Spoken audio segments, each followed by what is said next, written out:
Thank you very much for joining me. I'm Mary with MaryGreeley News. They had another earthquake and aftershock, more than likely.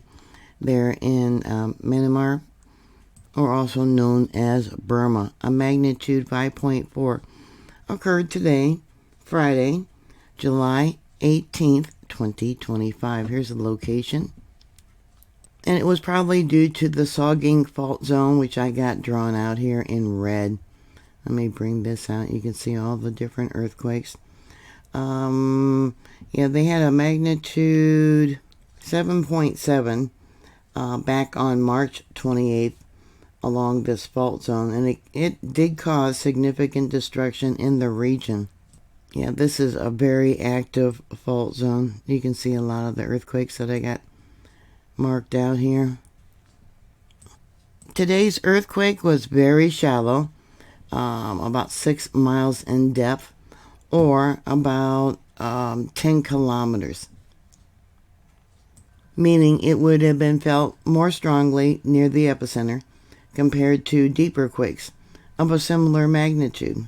This area has many structures built with adobe block, wood, rubble, fieldstones, and masonry, which are highly vulnerable to seismic shaking.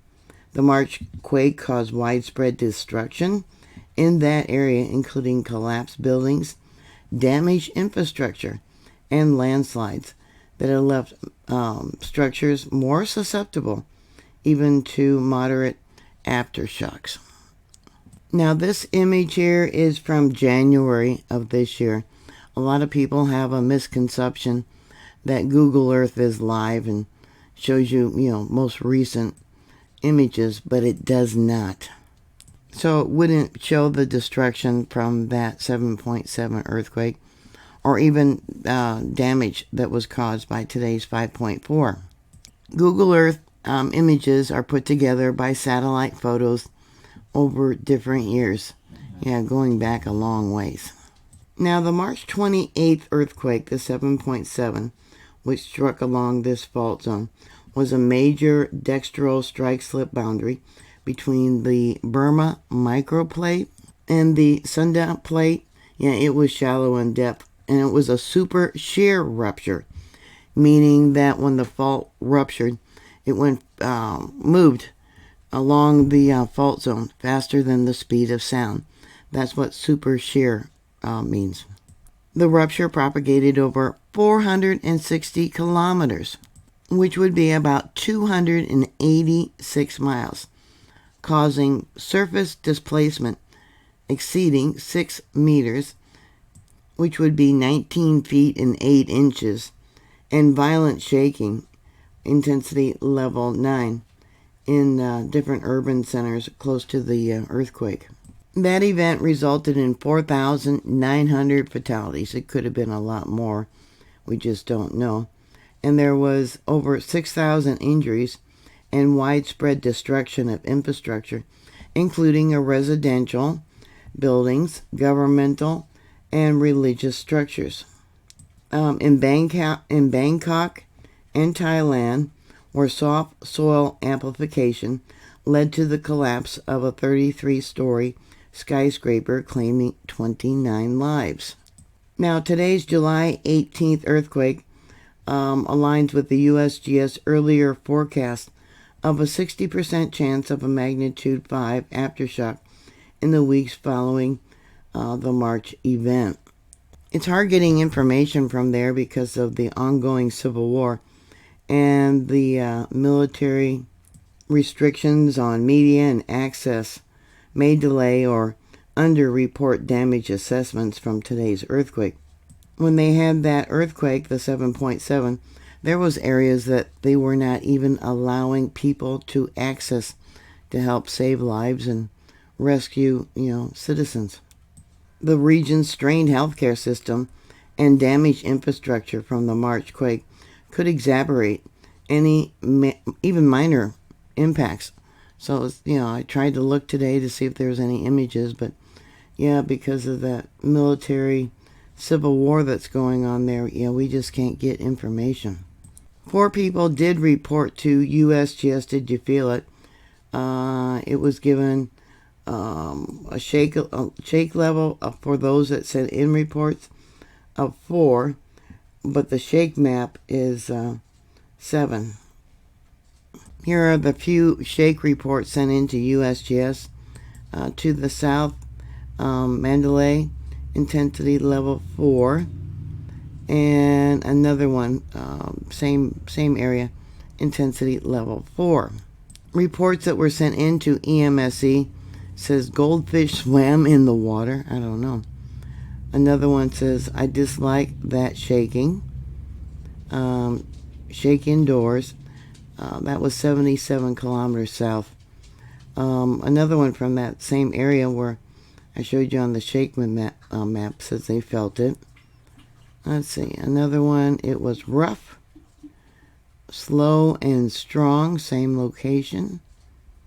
Yes, they felt it. Very long time. Another one, too strong. So it looks like Mandalay is sending in all the reports to USGS and EMSC. Yeah, so probably strong. A little rough. Rough. A long shake. Let's see. It says they were shaking there. 4 to 5 seconds. They were shaking, it says. Shake with loud sound. Another one, loud sound. Strong and long. Let's see. You know, when you're panicking, when you're frightened by these aftershocks, yeah, 4 to 5 seconds can feel like eternity. Let's see. Another one, let's move. Yeah. And shook for, oh, this one says shook for almost 1 minute. Yeah, the doggy's barking at traffic. USGS gave it an estimated fatality and damage level of yellow. And I don't know if you can see here. They got fatalities maybe 15%. They got 100, 10%, or 32% of 10. And then economic losses over here. Yeah, so these aftershocks, because of that large earthquake, yeah, would create more damage, more collapsed buildings. And then the population and the intensity level for those locations. Shwebo, which has a population of 89,000. So that would be in the epicenter, close, to where it occurred, which would be the 89,000. It looks like I tried to make this bigger, but yeah, the webpage won't allow it. This would be the map for landslides. This one I can make bigger. And then for liquefaction, where the ground turns to jello, that would be this map right here.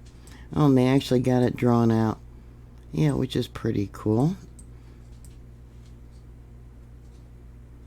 So for the landslide map, they don't really have anything drawn out.